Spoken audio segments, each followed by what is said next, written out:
Uno de los más grandes males que vive nuestra sociedad actualmente es el deterioro del sistema judicial.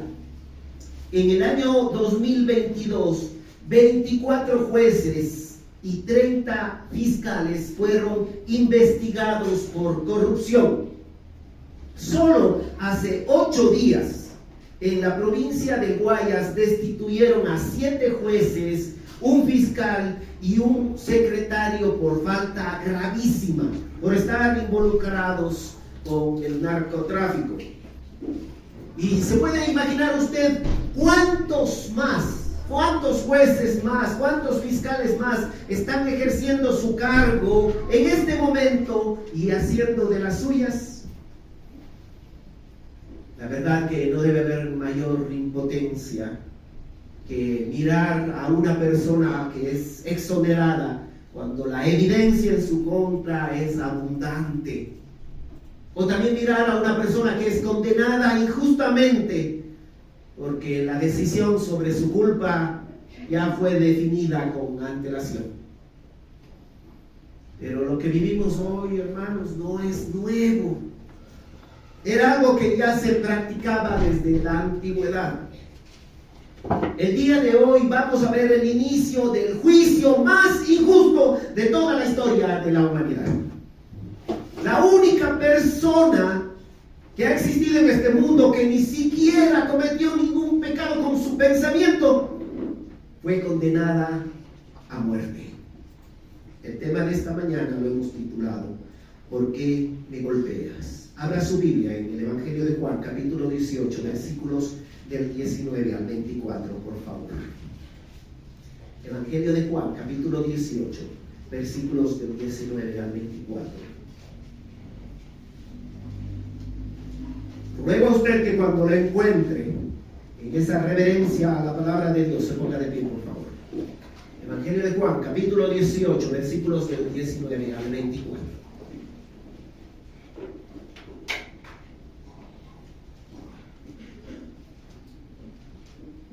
Dice así la Escritura: y el sumo sacerdote preguntó a Jesús acerca de sus discípulos y de su doctrina.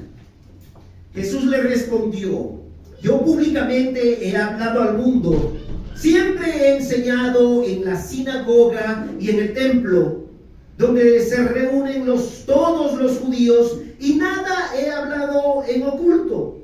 ¿Por qué me preguntas a mí? Pregunta a los que han oído, ¿qué les haya yo hablado? He aquí, ellos saben lo que yo he dicho. Cuando Jesús hubo dicho esto, uno de los alguaciles que estaba allí le dio una bofetada diciendo: ¿así le respondes al sumo sacerdote? Jesús le respondió: si he hablado mal, testifica en qué está mal, y si bien, ¿por qué me golpeas? Anás entonces le envió atado a Caifás, el sumo sacerdote. Viva y eficaz es tu palabra, Señor. Viva y eficaz. Nos corta, Señor, se penetra en nuestro interior como una espada que tiene 2 filos. Y nos duele, Señor, porque discierne nuestros perversos pensamientos y nuestras intenciones del corazón. Pero que nos duela, hazlo, Señor. Trabaja allí. Te ruego en el nombre de Jesús que no permitas que ninguna persona que está aquí cierre profundamente su corazón. Señor, como buen médico, limpia primero lo que está mal y luego, Padre, llénalo de ti, de tu amor, de tu perdón, de tu bondad. Señor, te pido protección sobre este lugar y te ruego que tengas misericordia de mí y me uses por amor a ti mismo. Recibe gloria, oh Dios, en el nombre de Jesús, amén. Tomen asiento, por favor.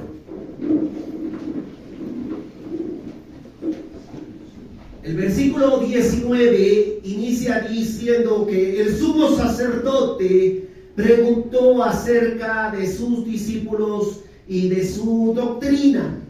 La semana pasada conocimos un poco sobre este hombre Anás, aquel hombre que no era el sumo sacerdote aquel año, pero según las costumbres judías, el sumo sacerdocio era vitalicio. Entonces él se consideraba un sumo sacerdote. Anás tenía gran influencia sobre todo el Sanedrín. Y ahora este hombre está interrogando al Señor Jesucristo, preguntándole sobre sus discípulos y sobre su doctrina, o mejor dicho, sobre lo que nuestro Señor Jesucristo enseñaba. La pregunta, antes de saber quiénes son sus discípulos, o mejor dicho, dame el nombre de sus discípulos, parece estar enfocada en qué estaban haciendo los discípulos y qué planes tenían ellos. Y desde luego también quieres saber la doctrina de nuestro Señor Jesucristo. ¿Cuál es su enseñanza? Seguro estas preguntas tenían como fin que el Señor Jesucristo se inculpe.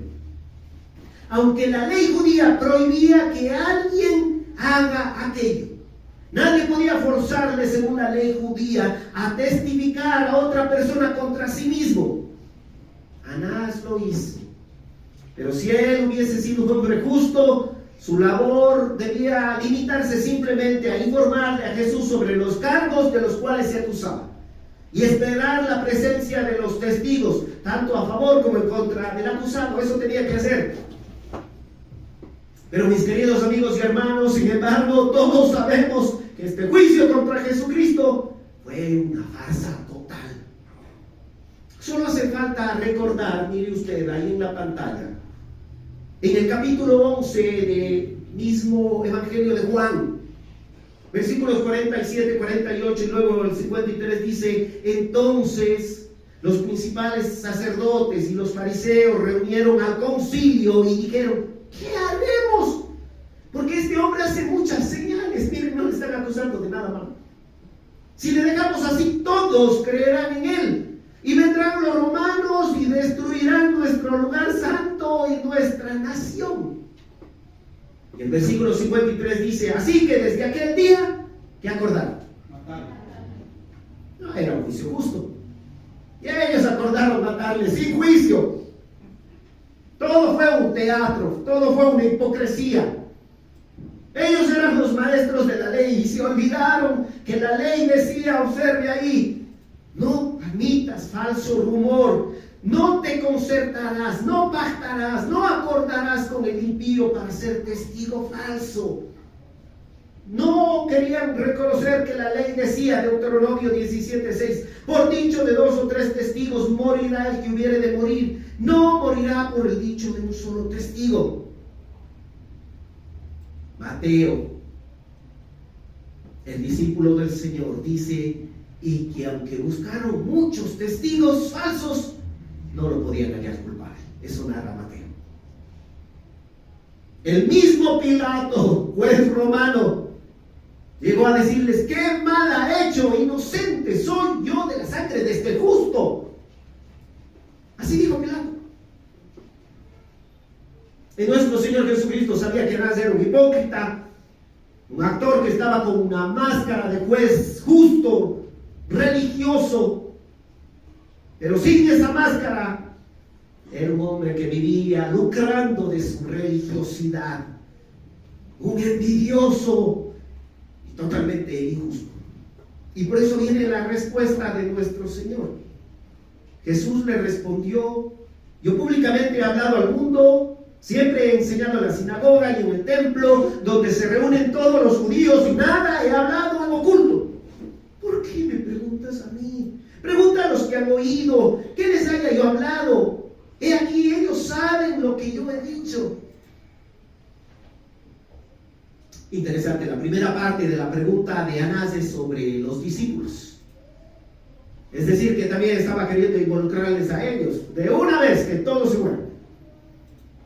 Pero el Señor, que ya les defendió en el momento de su captura, cuando dijo, yo soy, pero déjenme eso a ellos, ahora vuelve a protegerlos indirectamente y desvía toda la atención hacia él mismo.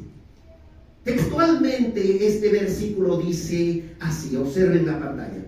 Jesús le respondió: yo he hablado públicamente al mundo. Yo siempre enseñé en las sinagogas y en el templo donde se reúnen todos los judíos, y nada hablé en oculto.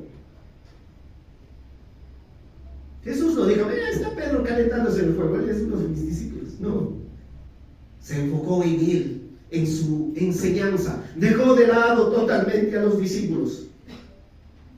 Pero permítame meditar un poquito sobre el pasaje. Yo me pregunto, ¿por qué el Señor Jesucristo, cuando conversó con aquella mujer samaritana en el capítulo 4, dedicó tanto tiempo a responder todas sus preguntas? Si usted revisa ese capítulo 4, el Señor Jesucristo le habló a esta mujer sobre soteriología o doctrina de la salvación. Le dijo: el agua que yo le daré será en él una fuente de agua viva que salte para vida eterna, salvación. Le enseñó teología propia o doctrina de Dios Padre. Le dijo a aquella mujer: Dios es espíritu, no es como nosotros. Le enseñó teología de la adoración. Los que adoran en espíritu y en verdad es necesario que le adoren. Le enseñó a aquella mujer cristología. Hace 8 días, nuestro hermano Daniel Naranjo les recordaba a los jóvenes del grupo de jóvenes que Jesús fue muy claro cuando le dijo a aquella mujer, ante la pregunta de quién es el Mesías, el Cristo esperado, Jesús le dijo: yo soy el que habla contigo. Cristología. Queridos amigos, hermanos, para la cultura judía, él nunca debió hablar con una mujer. Ellos no conversaban con mujeres en la calle. Esa mujer era samaritana, pueblo detestado por los judíos. No suficiente con ello, esa mujer había convivido sin casarse con 6 hombres. Pero Jesús, atrás de su alma, de esa mujer pecadora,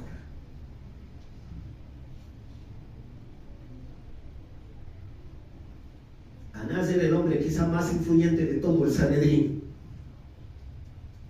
el más poderoso de toda la cultura judía en aquellos tiempos, el religioso más importante. Él era el que tomaba las decisiones, aunque otros eran los que las decían.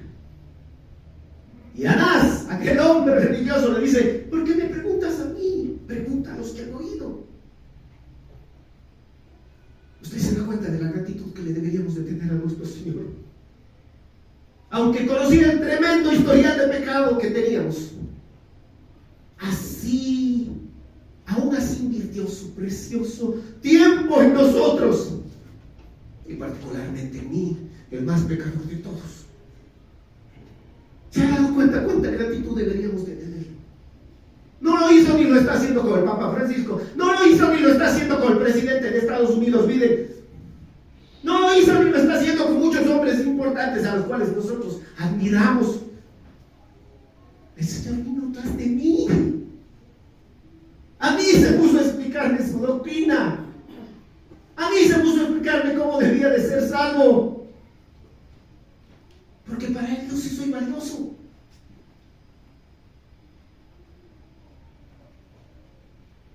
Y yo me pregunto, Anás estaba buscando conocer en verdad la doctrina de Jesucristo. No, solo quería que se incrimine para matarlo. Es más, pienso que cuando Jesús le dijo: yo públicamente he hablado al mundo, siempre he enseñado en la sinagoga y en el templo donde se reúnen todos los judíos, y nada he hablado en oculto, le está diciendo de cierta manera: ¿y dónde estabas tú cuando yo estaba predicando en el templo? ¿Dónde estabas? ¿Por qué Anás, me pregunto, nunca fue a escucharlo a nuestro Señor? ¿Por qué no fue a escuchar? No. ¿Cómo van a creer que el sumo sacerdote Anás va a perder su tiempo con un nazareno? Pero es que de Nazaret no ha salido nada bueno. ¿Acaso ese hijo del carpintero tenía algo que enseñarle al letrado de Anás? Y sin darse cuenta, se perdió la enseñanza del más grande maestro de toda la historia de la humanidad. Muchos de nosotros, creo yo, dejaríamos todo por escucharle por una vez un sermón directo de nuestro Señor Jesucristo. Escuchar su voz, mirar su rostro. Y aunque sí podemos mirar su voluntad en la Biblia, solo el pensar en verlo en vivo es conmovedor. Mateo dice que la gente se admiraba de su doctrina porque Jesús enseñaba con autoridad. La semana pasada nomás decíamos que aquellos primeros alguaciles que le mandaron a capturar y regresaron y le dijeron: jamás hombre alguno ha hablado como este hombre. Pero Anás y Caifás fueron a escucharlo. Ellos eran los sumos sacerdotes. Ellos ya conocían todo lo que necesitaban conocer. ¿Para qué van a necesitar la enseñanza de un carpintero? Hay un pecado al cual le tengo mucho temor, queridos hermanos. Y les uso a ustedes como testigos que yo siempre le estoy pidiendo a Dios que me muestre cuando caiga en ese pecado y que me lo haga rápidamente. Porque de seguro ya he caído. Y no quiero que Dios me lleve a repetirlo. Y es ese pecado de orgullo espiritual. Asistan a los estudios de los jueves, por favor, hermanos. Seguro les va a servir. Esta semana vamos a estar hablando sobre el orgullo y la humildad. Es que ese pecado es tan terrible, queridos hermanos. Es tan terrible porque era el pecado de los fariseos, de Anás, de Caifás y de todos ellos. ¿Y sabe por qué es tan terrible? Porque cuando un hombre es ladrón, sabe que es ladrón. Y sabe que eso es pecado.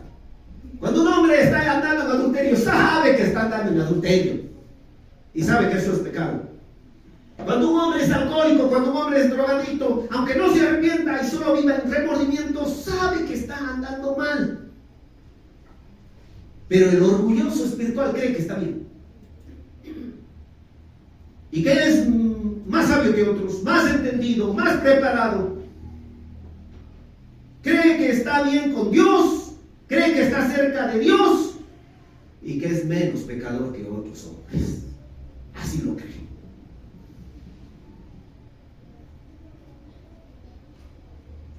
Yo no sé si nosotros caemos en ese pecado. Pero hay personas en las iglesias cristianas que pagan por ir a ver a un predicador y menosprecian y hasta humillan a los predicadores de su propia iglesia. Los tildan de muy poco preparados. Mire, solo les hago una pregunta. No puede ser que no. Pero cuando usted observa el grupo de la iglesia de WhatsApp, si no está, pida que le añadamos rápidamente y con gusto. Cuando la hermana Tania envía ese mensaje del día lunes o martes de que oren por el predicador,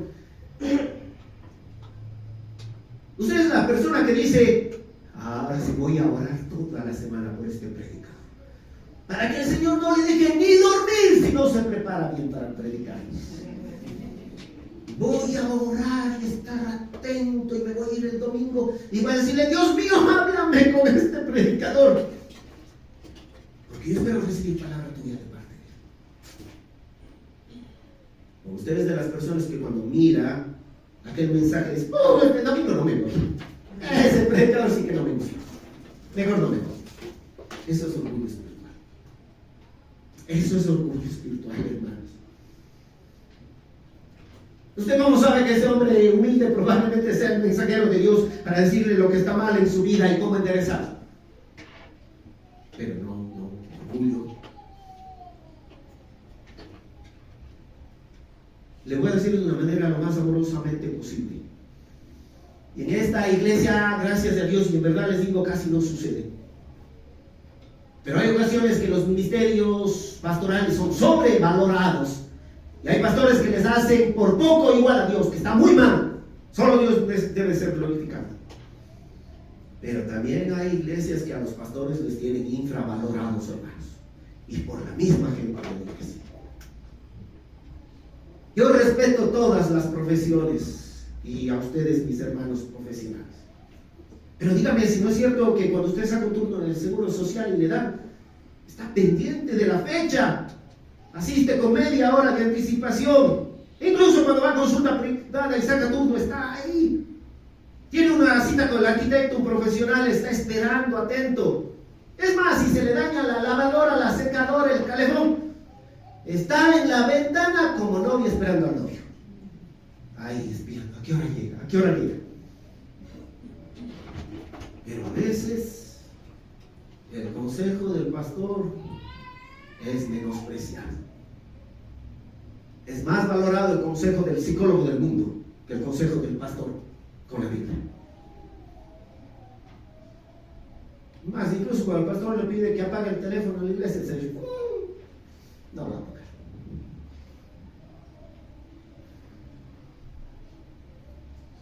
Hay personas que se enojan con el pastor, porque aparte de ser pastor, tiene que ser medio profeta, por no decir medio brujo. Tiene que adivinar que usted no está bien, que está resentido por lo que le predicó, porque no le llamó.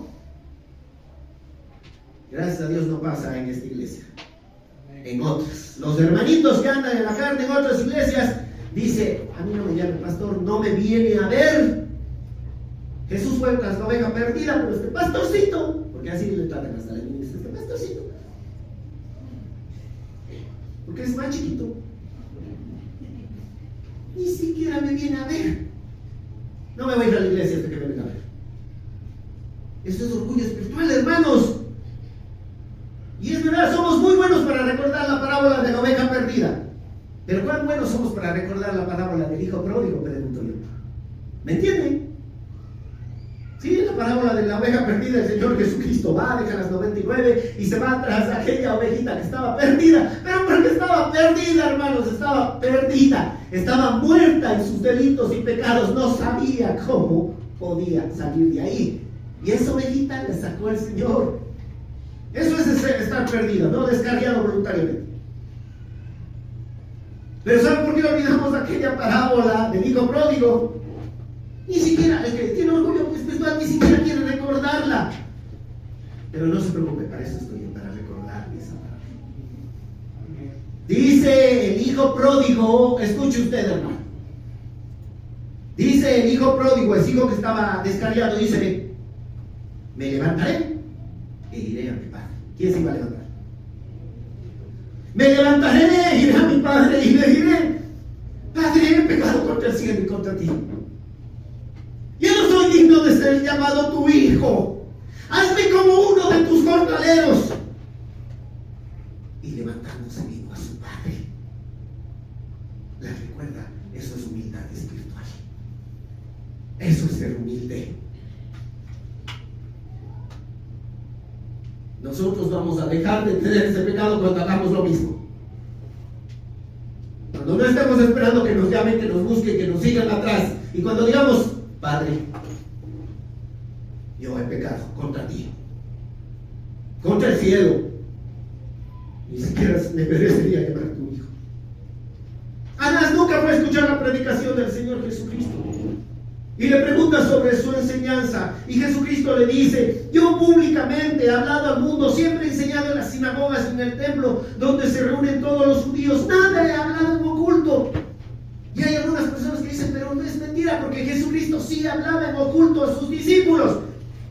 Y claro que el Señor Jesucristo tenía tiempo especial de enseñanza con sus discípulos.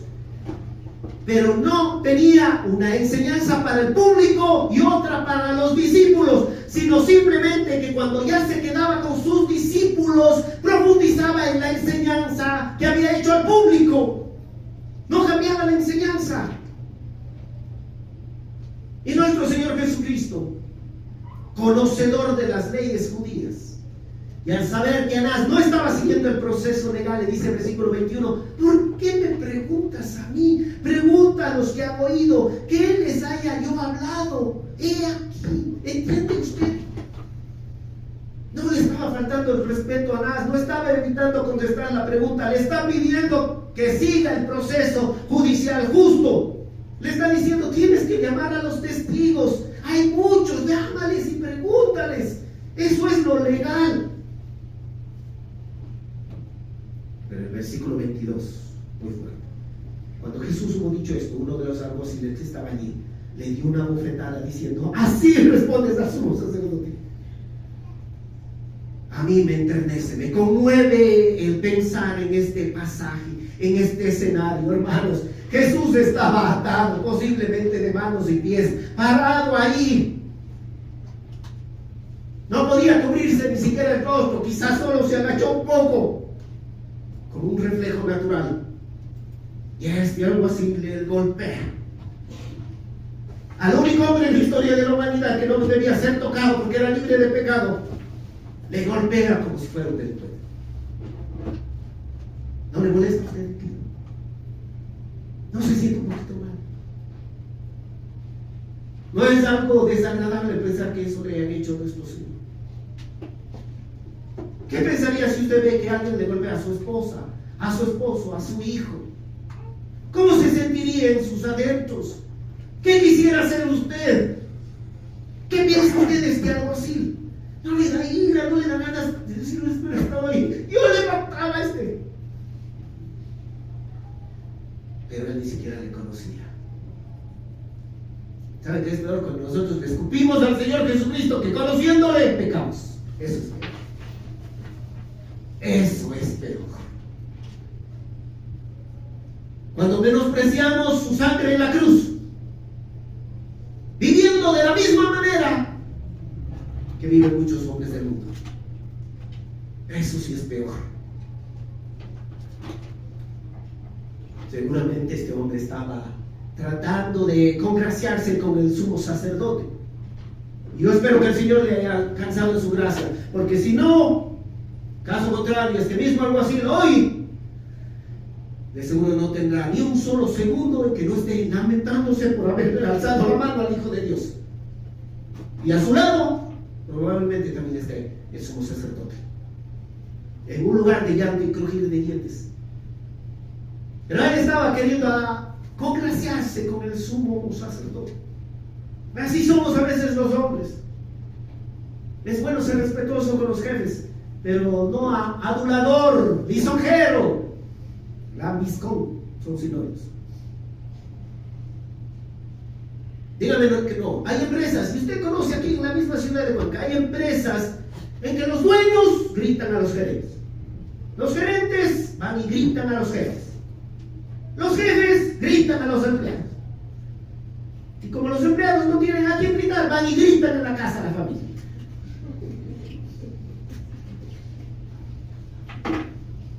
Qué duro es pensar que existen personas que por congraciarse con otras superiores a ellos, según piensan, profesores, jefes, los influencers, los amigos, menosprecian al mismísimo Señor. Y aún pasa en la iglesia eso, hermanos.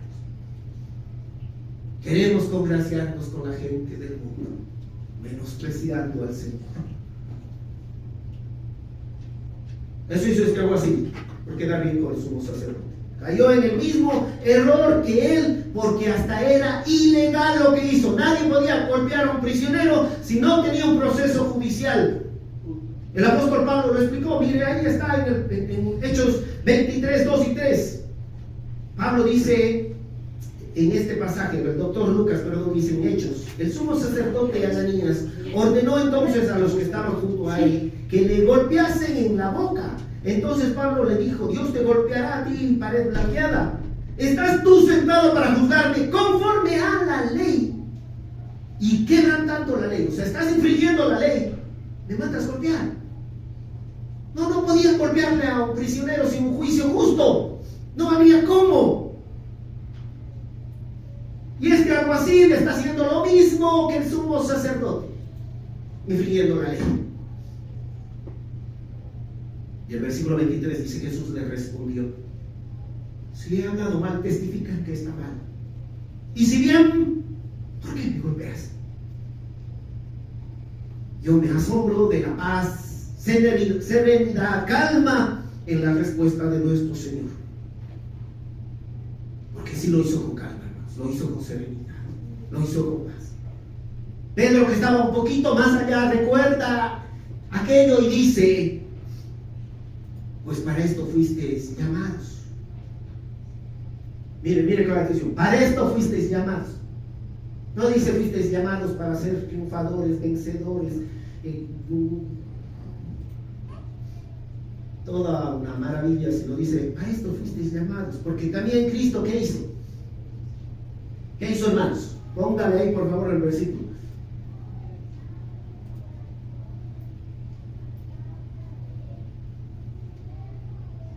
¿No está? No. 1 Pedro 2:21. A esto fuisteis llamados porque también Cristo padeció por nosotros, dice, dejándonos ejemplo para que sigáis sus pisadas, el cual no hizo pecado ni se halló engaño en su boca, quien cuando le maldecía no respondía con maldición, cuando padecía no amenazaba, sino que aumentaba la causa que juzga justamente. Me da vergüenza decirlo, pero si esto hubiera pasado con algunos de nosotros, si alguien nos golpea injustamente, capaz que hasta con palabras obscenas le gritamos, pateamos, vociferamos, como sea. ¿Quién quiere ser como el Maestro Jesucristo? Amén. Pues ahí está este versículo, hermanos. Nada más dice el apóstol Pedro, sigan sus pisadas. Hay un problema marital y el esposo dice, es que pastor me dijo burro, ¿y cómo me voy a quedar yo callado si me dice que soy burro? Y la esposa dice, es que llegó y me vio feo. ¿Le vio? Sí, me vio feo, por eso le dije lo que tenía que decir. Y está bien dicho, y no me arrepiento de haberle dicho lo que tuve que decir. Los hijos ahora responden a los padres de una manera tan anticristiana. Tratan a sus padres peor de lo que tratan a sus amigos, ni siquiera igual. Le tratan peor, sin respeto. Es triste, ¿no? Pero si en verdad, si otro chofer nos dice algo que ni siquiera le entendemos porque está de lejos, nosotros también ya gritamos. Y si nos hace una mala seña, pobrecito, le asesinamos. Jugamos fútbol con la boca y con las manos más que con los pies. ¿Por qué cree que el apóstol Juan contó este pasaje con tanto lujo de detalle? No es que Jesús no mostró la otra mejilla, simplemente le da una respuesta como el mejor abogado del mundo, pero lleno de mansedumbre. Jesús le dijo, llama a los testigos. Y ahora le dice a este alguacil, si he dicho algo raro en cuanto al procedimiento legal, dime que he dicho mal. Pero si he hablado bien, ¿por qué me golpeas? Estoy diciendo bien, eso es algo legal. Nuestro Señor ni en los momentos más difíciles de su vida perdió la cordura, la prudencia, el respeto, la sensatez. Pero debemos preguntarnos algo. ¿Cuántos de los que estamos aquí hoy, esta mañana y tarde, queremos esa virtud de Cristo? ¿Cuántos sí queremos eso? Esa mansedumbre quiero yo, Señor. ¿Cuántos sí queremos la bendición? Pero la persecución, no. La amenaza, no, que nadie me diga nada. ¿Cuántos hermanos, en verdad, cuántos saldremos solo de aquí? Y como vamos muertos de hambre, el primer restaurante que encontramos ya le gritamos al mesero. Pobre meserito.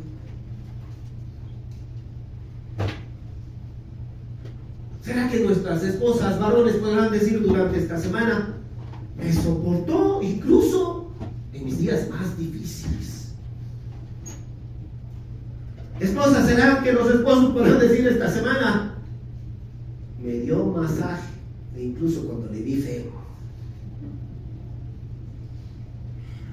Jóvenes, ¿será que otros jóvenes podrán decir, así no les digan a ustedes, ¿qué tiene él o ella? ¿Qué tiene tanta paz? Mientras yo soy solo risas por fuera, pero por dentro estoy destrozado.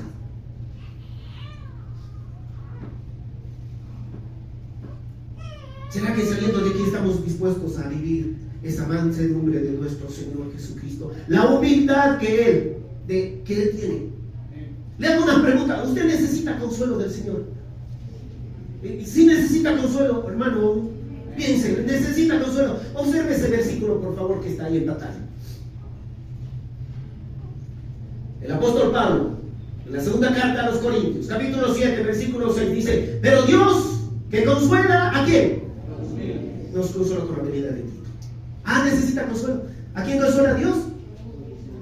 A los humildes. No espere el consuelo del Señor si usted anda orgulloso. Dios que consuela a los humildes, dice la Biblia. ¿Sabe por qué fracasamos hasta laboralmente? Mire, yo le voy a presentar ese versículo ahí. Eclesiastés 10:4 dice: si el espíritu del príncipe se exaltare contra ti, no dejes tu lugar, porque la mansedumbre hará cesar grandes ofensas. Pero para que sepan actualmente cómo la traduciríamos, la NTV dice: si tu jefe se enoja contigo, no renuncies a tu puesto. Un espíritu sereno puede superar grandes errores. Qué interesante, ¿no?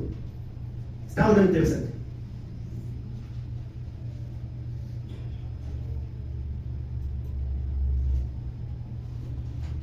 ¿Con quién tiene que ser manso, hermano? ¿Solo con los jefes entonces? No, mire el siguiente versículo, Tito 3:2. Que a nadie difamen, que no sean pendencieros, eso significa agresivos, golpeadores, peleones, decimos nosotros, sino amables, mostrando toda mansedumbre. ¿Para con quién? Qué triste es que algunas empleadas domésticas son tan maltratadas en las casas de los cristianos, hermanos. Eso es triste. Eso es triste.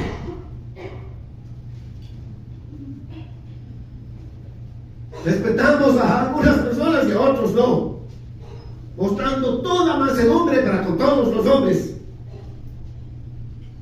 El apóstol Juan, el hijo del trueno, el que tenía el temperamento explosivo, una vez que el Señor Jesucristo afectó su vida,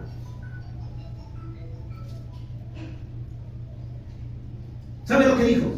Juan dijo: el que dice yo le conozco y no guarda sus mandamientos, el tal es mentiroso. La verdad no está en él. Pero el que guarda su palabra, en este verdaderamente el amor de Dios se ha perfeccionado. Por eso sabemos que estamos en Él. El que dice que permanece en Él debe andar como Él anduvo. Así dice el apóstol Juan.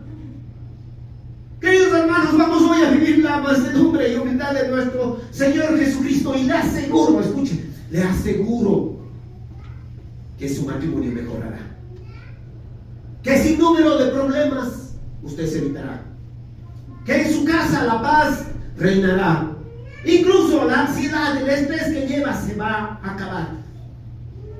¿Sabe qué es lo mejor? Que Jesús en el cielo se va a gozar. Aprendamos hoy del manso y humilde de corazón y vamos a hallar descanso para nuestras almas. Cierre sus ojos.